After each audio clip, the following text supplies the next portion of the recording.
Yes, so my name is Fatima, and my maiden surname is Alim, and my husband, according to my husband's surname, is Kaja Challawala.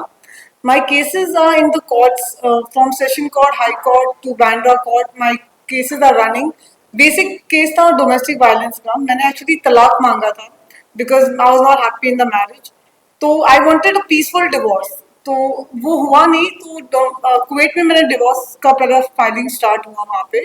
फिर हम India में आके मैंने domestic violence file किया case, because वहाँ पे justice almost मिलके भी नहीं मिला। Like it's legally I got the custody of my child, but because my son is brain washed against me, तो उसने मना किया मेरे साथ आने के लिए। तो पुलिस ने बोला हम आपको फोर्सफुली आप उसको लेके नहीं जा सकते हैं। सो फिर मुझे किसी ने बोला आप इंडिया आके डोमेस्टिक वायलेंस फाइल कीजिए। तो फिर I came down in India and I file the case. तो यहाँ पे क्या हुआ कि मेरे हस्बैंड की जो एडवोकेट्स है वो हमेशा कोर्ट में झूठ बोलती रहती है मेरे बारे में, मेरा कैरेक्टर असैसिनेशन करती है। बोलती है कि मुझे कुवैत में अरेस्ट किया था, मैं जेल में थी, मुझे डिपोर्ट किया गया था वहां से। मैंने बोला जैसा आप मेरा पासपोर्ट देख लो, आप वहां से चेक करवा लीजिए, मैं वहां पे जेल में नहीं थी। तो बेसिक होता है कि ये सब जब मेरे केसेस चल रहे थे, मैंने अपना केसेस स्टडी किया और खुद लॉ स्टडी किया, बिकॉज मेरे एडवोकेट्स मेरे केसेस को सही से नहीं लड़ रहे थे। तो I was studying my own case and fighting my cases in between at the same time. तो वहां पे मुझे पता चला पर्जुरी करके एक सेक्शन आता है जहाँ पे कोई भी एडवोकेट अगर झूठ बोलता है तो वो साबित करने के लिए ये सेक्शन फाइल करना होता है। तो वो मेरे किसी एडवोकेट ने फाइल नहीं किया था। तो मैंने बस यही बात किया है मेरे बुक में कि एक एडवोकेट जो मेरे खिलाफ खड़ी है, मेरे एडवोकेट को मेरे हस्बैंड को सपोर्ट कर रही है, पर वो झूठ पे झूठ बोलती जा रही है कोर्ट में, और मैं इतनी हेल्पलेस फील कर रही हूँ कि मैं क्या बताऊँ। तो एक बार तो वो इस हद तक चली गई, वो उसने झूठा केस मेरे ऊपर डाल के मुझे जेल में डाल दिया उसने। 40 डेज में अंदर थी। एक छोटी सी मारपीट जो होती है जिसमें ज्यादा से ज्यादा लोग 2 दिन होते हैं, मुझे पुलिस स्टेशन में भी बताया गया था, अंदर जेल में भी लोगों ने बताया था कि तू कल ही निकल जाएगी, ये छोटी मोटी मारपीट में ज्यादा दिन नहीं रहते कोई यहाँ पे। तो 40 डेज में अंदर थी। मेरी एंटीसिपेटरी बेल कैंसिल हुई। मैंने जैसा को लोअर कोर्ट हाई कोर्ट में समझाया कि ये झूठी एफआईआर है, मैंने उसको नहीं मारा है, मेरे पास खंजर नहीं था जो एफआईआर चार्जशीट में लिखा गया है। अब फिर एंटीसिपेटरी बेल कैंसिल हुई तो मैं अंदर गई, फिर बेल के लिए अप्लाई किया एडवोकेट ने, वो रिजेक्ट हुई लोअर कोर्ट में। कहीं ना कहीं हाई कोर्ट में किला कोर्ट ने जज साहब को इंसिस्ट किया आप मेरा सीसीटीवी फुटेज देखो, बिकॉज पुलिस ने वो CCTV footage within 1 week of the incident देख लिया था। इंसिडेंट हुआ था जैन में, 19 जैन, और विद इन 1 वीक पुलिस वालों ने मेरा CCTV footage they had seen. उन्होंने खुद बोला कि इसमें तो पता चलता है आपने कुछ गलत नहीं किया, ये पूरी झूठी एफआईआर है।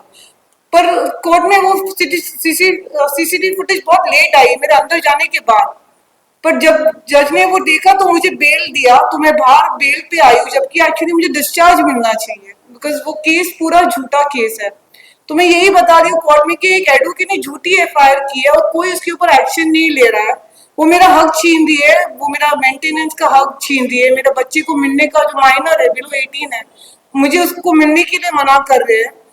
तो मैं बस वो जस्टिस की लड़ाई लड़ते लड़ते इतनी थक गई हूँ कि अभी मैं सोचा कि सोसाइटी में मुद्दा मैं उठा दूं, because I am a normal citizen. यहाँ पे क्लियर कट एविडेंस है, एक एडवोकेट ने झूठी एफआईआर की है, एक आम जनता को समझ में आ रहा है, बट एडवोकेट और जजेस और बार काउंसिल कोई इसके ऊपर ध्यान नहीं दे रहा है। तो I was like, then I just thought of getting this press conference and get this out in the public, because कहीं ना कहीं पब्लिक सपोर्ट से मुद्दे उठते हैं सोसाइटी में, इंडिया में कहीं ना कहीं उसका दिशा बदलता है। So I am hoping this conference will give me some justice. एक चीज ये समझना चाह रहा था कि हमने जो सुना है और जो इंडिया में लोग जानते हैं कि जब भी कोई महिला अपने केस फाइल करती है उसके फेवर में सारे फैसले आते हैं, क्या आपके साथ ऐसा नहीं हुआ?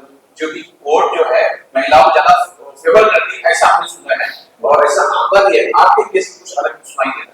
यस दैट्स व्हाट, मेरे केस में मैंने 20 एडवोकेट्स हायर किए और जिन्होंने मेरा केस नहीं लड़ा है उन्होंने भी यही बोला है कि अभी तक जज आपको मेंटेनेंस का ऑर्डर क्यों नहीं पास करे। वो लोग खुद शॉक्ड है कि एटलीस्ट मेंटेनेंस ऑर्डर तो आपका हक बनता है। I am still legally married, उसने दूसरी शादी की है, उसने एंटीसिपेटरी बेल नहीं ली है, वो कानून की तरफ से फरार माना जाता है। पर मेरे केस में ना डोमेस्टिक वायलेंस में मुझे मेंटेनेंस मिला है, ना बैंड्रा कोर्ट में सीआरपीसी 125। उसमें भी मेंटेनेंस मिला नहीं है अभी तक। उसकी 2 प्रॉपर्टीज है वो सीज करके भी मिलना चाहिए, वो नहीं मिल रहा है। मतलब कहीं पे भी जस्टिस, 3 साल हो गए, मैंने अभी तो केसेस भी बंद कर दिए, सिर्फ बांडा कोर्ट का पेंडिंग रखा है। बिकॉज मेरे हस्बैंड ने कहीं ना कहीं बोला कि अगर तू केस बंद करेगी तो तुझे बेटे से बात करने दूंगा। तो वो शर्त तो मैंने पहले से ही बोला था कि मुझे सिर्फ बेटा चाहिए, मुझे तेरी, I don't want money, you get me the right to see my son, to speak to him. तो वो कंडीशन में मैंने 2 केसेस तो बंद कर दिए हैं। बांडा में अभी ओपन है मेरा case, thinking that yeah, I will keep it open till he does not come down to India and let me see my son, because this is the condition he put me कि आप बंद कर दो case, because वो फरार है, तो 498 की वजह से वो इंडिया नहीं आ सकता है। तो मैंने वो बंद किया, तो वो बोला मैं इंडिया में आऊंगा तो you can meet your son. अभी आई एम वेटिंग कि वो आ जाए। बंद तो कर दिया है मैंने 2 केसेस, 498 और domestic violence. In spite of all the evidences मैंने केस बंद किया है, which is a very bad, which is a very sad thing in spite of evidence. अगर हमारे दर्शकों को बता सके कि आपके केस का और इस बुक का क्या संबंध है, तो आप मुझे बताएं ये बुक किस लिए प्रकाशित की गई? एक्चुअली मैंने तो 3 साल से मैंने सोचा था मैं अपनी ऑटोबायोग्राफी लिखूंगी, because books are always live throughout your, even once you die, books है, मूवीज है, ये हमेशा जिंदा रहती है, इंसान को जिंदा रखती है। तो मैंने पहले फेसबुक पे लिखना शुरू किया, सोशल मीडिया पे अपने बारे में रोज में पोस्ट करती थी। फिर देन आई थॉट कि अभी मुझे बुक लिखना होगा। I think this is one, because जब मैं जेल में थी मैंने अरुंधति रॉय जी की एक बुक थी, एल्जीब्रा ऑफ इन्फिनाइट जस्टिस, जो नर्मदा डैम के बारे में बात करी थी, कितना इनजस्टिस हुआ नर्मदा डैम जब बन रहा था। तो वहां से मुझे इंस्पिरेशन मिला कि मैं अपनी बुक लिखूंगी जहाँ पे कोर्ट का इनजस्टिस में एक टॉपिक लिख के I will write the book. So इसके लिए मैंने बुक लिखी है कि कितना इनजस्टिस है मेरे केस में, वो क्लियरली एविडेंस अवेलेबल है। मैंने क्वेश्चंस थ्रो किए रीडर्स को, आप ही देख लो कि ये लॉ ऐसा बोल रहा है, फिर भी मुझे एक भी कहीं पे भी जस्टिस नहीं मिल रहा है in spite of the law seeing. मतलब I always praise the Indian judiciary. I think some advocates से कि इंडियन जुडिशरी स्लो है, लॉ सिस्टम सही नहीं है, laws are not good, but I don't agree. I think हमारी Indian judiciary इतनी अच्छी है, इतने अच्छे लॉज है हमारे, पर एडवोकेट और जजेस उसको सही से वो इम्प्लीमेंट नहीं करते हैं। तो मेरे केस में वही हो रहा है, इन स्पाइट ऑफ एविडेंसेस वो इम्प्लीमेंट नहीं हो रहा है। So I have closed it right now, 2 of my cases, and this is the book that talks about it. No advocate can lie, and no advocate can defend the culprit, because उसका section होता है perjury, जो उसको support करते हैं कि advocate झूठ नहीं बोल सकता है कोर्ट में। आप किसी कल्प्रिट को बचाने के लिए झूठ नहीं बोल सकते हो आप कोर्ट में। तो जो ज्यादातर जो बुकें होती है, फिलहाल तो अभी जो बुक रीडर कम है, लेकिन आपने बुक छापा इसलिए आपको बहुत बहुत बधाई, क्योंकि बहुत मुश्किल होता है लिखना और उससे मुश्किल है रीडर पाना, बहुत कम रीडर है। तो बहुत बधाई। लेकिन ये जानना चाहूँ कि जब बुक बनती है तो आम जनता के फायदे के लिए क्या इस पुस्तक के जरिए जो कुछ महिलाएं हैं जिनके साथ कुछ ऐसी डोमेस्टिक वायलेंस होगी उनको इससे फायदा होगा? मैं एक्चुअली आई एक्सपेक्ट कि हर कोई अपनी किताब लिखना चाहिए जिन्होंने इनजस्टिस कोर्ट के थ्रू फेस किया है, तो लोगों को पता चले कि हमारे साथ कितना गलत होता है। कहीं ना कहीं मेंटेनेंस तो मिल जाता है पर इतना कम मिलता है, उनको धक्के खाने पड़ते हैं रोज कोर्ट में कि इतना मेंटेनेंस क्यों कम दिया है, जबकि मेरा पति इतना ज्यादा कमा रहा है। तो मिलने के बावजूद भी वो maintenance it's not justified, but still they come कि कुछ तो मिला। मेरे केस में तो वो भी नहीं है। So I expect that every citizen should know what is their rights. They should stand for their rights and write their own books. Maybe somewhere the people will awaken. The court system will come to know कितना injustice क्यों हो रहा है, इतने crowds of cases pending क्यों है India में, in spite of the judiciary being so good. एक और सवाल जो मेरा है, अगर गलत होगा या मुझे ज्यादा से जानते हैं लेकिन आप बता सकते, इस्लाम का जो एक नियम होता है और एक हिंदू कोड का नियम होता है, जो कुछ उसके जो आपके खिलाफ फैसला आ रहे हैं आपका फेवर नहीं होता, क्या ये एक रीजन है कि इस्लाम और हिंदू के अलग अलग कुछ नियम हैं वो आड़े आ रहे हैं? नो, बिकॉज मैंने डोमेस्टिक वायलेंस फाइल किया है, तो मैंने ऐसा कुछ भी मुस्लिम लॉ के हिसाब से कोई कहीं पे फाइल नहीं किया है केस। डिवोर्स के लिए जनरली लोग अपनी रिलीजन के अंदर फाइलिंग करते हैं, पर मैंने वो नहीं किया। मैंने डोमेस्टिक वायलेंस फाइल किया which is got nothing to do with religion, so वो एंगल नहीं है मेरे केस में। अच्छा, फाइनली दर्शकों को क्या बोलना चाहेंगे, या जो हमारी ऑडियंस है जो सुन रही है आपको, तो क्या उनसे बोलना चाहेंगे? मैं बस यही चाहती हूँ कि इस एडवोकेट जिसने मेरा हक छीना है, उसने झूठी एफआईआर की है, because of the CCTV footage I am out. नहीं तो मैं अंदर 8-10 साल रहती तो अंदर ही जेल में मर जाती मैं इस सदमे से। So I would want the judiciary, anybody listening out there, that this advocate should be arrested because she filed a false case, she is misusing the power being an advocate, which is not right. I would want her to be arrested. Sir आपसे जानना चाहूंगा जरा अपने क्या संबंध फातिमा जी के साथ है और आप इनकी जो मुसीबतें हैं आप उनको किस प्रकार से हेल्प कर रहे हैं? एक्चुअली मैं एक फिल्म डायरेक्टर होने के नाते फिल्म इंडस्ट्री में काम करता हूँ, तो लोग जानते हैं कि अजहर हुसैन लोगों के सपोर्ट के लिए हमेशा खड़ा रहता है। तो फातिमा जी की केसेस को मैं 3 साल से स्टडी कर रहा था कि 3 सालों से ये इंडिया और कुवैत से किस तरह से वो ट्रैवल कर रही है, किस तरह से परेशानियों से जूझ रही थी।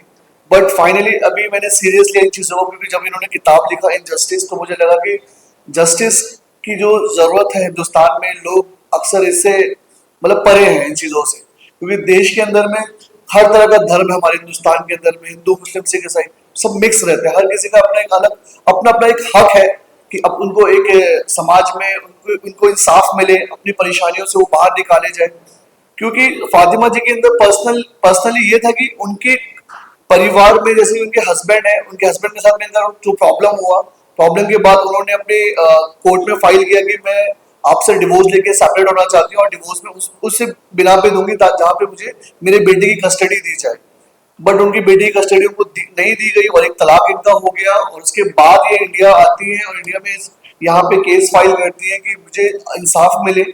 वो इंसाफ भी इनको नहीं मिल रहा है और जो कोर्ट के अंदर में जो वकील है वो इनके खिलाफ चले जा रहे हैं, क्योंकि आगे से कहीं ना कहीं प्रेशर हो रहा है कि इनके केस में ज्यादा ध्यान ना दिया जाए, या फिर जिस तरह से वो केसेस लड़ रही है उस केसेस में ज्यादा इन्वॉल्व मत हो, क्योंकि जो इनके अपोजिट में जो दूसरे एडवोकेट है वो कहा जाता है कि उस कोर्ट के चैम्बर की कुछ सीनियर है, जिसकी वजह से कोई दूसरा एडवोकेट खड़ा नहीं हो रहा। बट ऐसा नहीं है कि अगर आप कहीं पे भी किसी भी एडवोकेट को लेकर अगर कोई केस अगर लड़ना चाह रहे हो, अगर इंसाफ के लिए लड़ रहे हो, तो ये इनका पूरा हक बनता है कि अपोजिट में कोई भी खड़ा हो, इंसाफ चाहिए।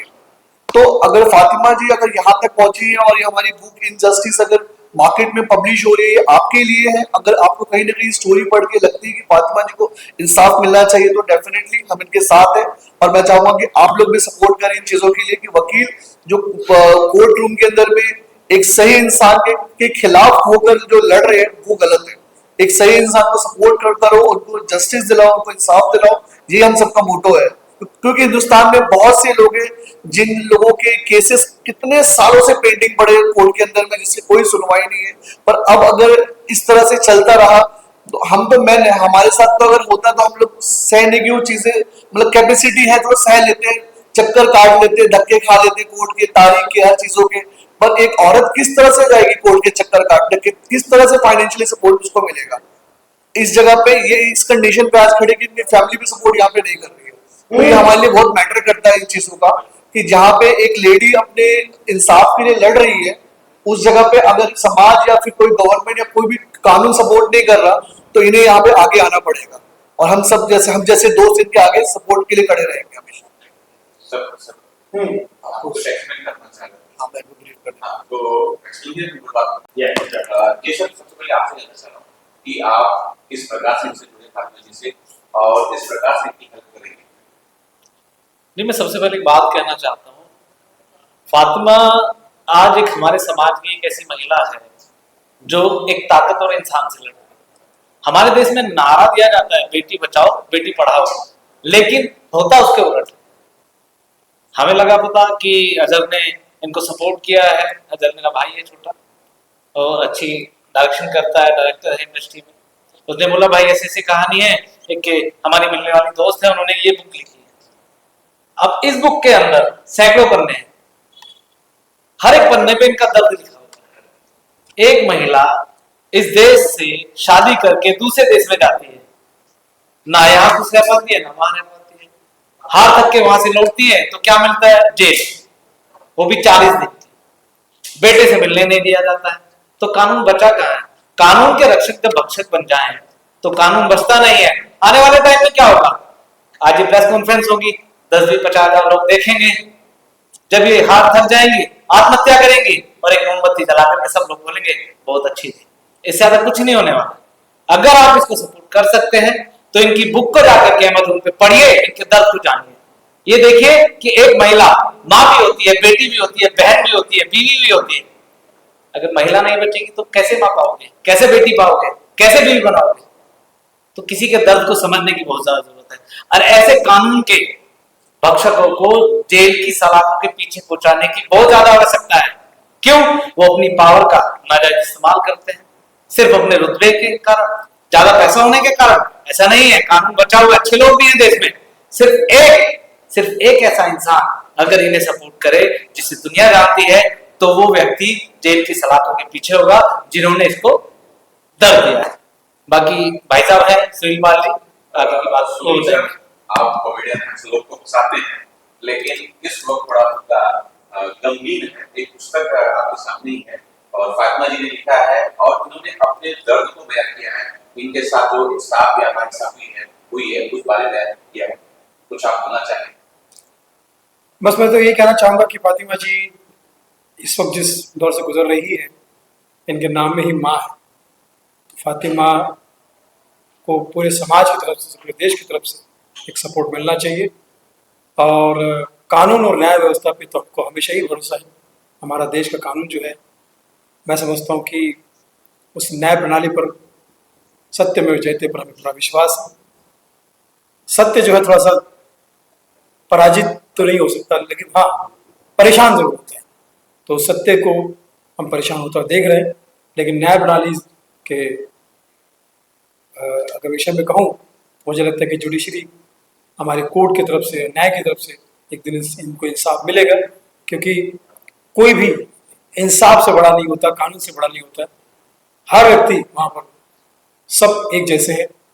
और इसी विश्वास पर जस्टिस जो इन्होंने किताब लिखी है, मैं समझता हूँ कि इस किताब को भी पूरे देश और दुनिया वालों को तक पहुँचना चाहिए, पढ़ना चाहिए, ताकि आगे चल के एक नया सबक मिले, रास्ता मिले और कोई भी माँ फातिमा ना, या उनकी जर्नी के हिसाब से।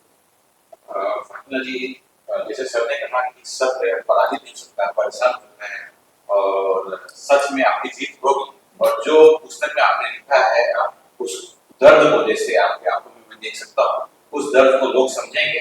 और अभी जहाँ मैं देखा कुछ लोग आपसे जुड़ रहे हैं, पूरा आवाम, पूरा हिंदुस्तान आपसे जुड़ेगा, आपको न्याय देगा। और फाइनली आप कुछ अगर आवाम से कुछ अपील करना चाहिए?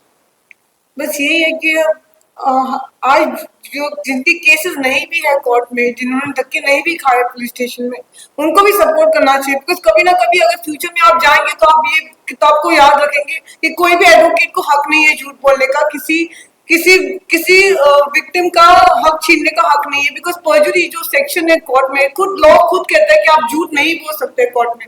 तो कैसे आप आगे अपने गुनहगार जो भी आपके क्लाइंट है उसको कैसे आप बचाते हो झूठ बोल के? ये बहुत ही शर्मनाक बात है, आपको नहीं करना चाहिए। आप अपनी खुद के लॉ की उल्लंघन कर रहे हो आप। तो ये सभी के लिए है पुस्तक, जो कोर्ट केस नहीं लड़ते उनके लिए भी है। बिकॉज आगे आपके बच्चों के लिए शायद बदलाव आ सकता है। Thank you.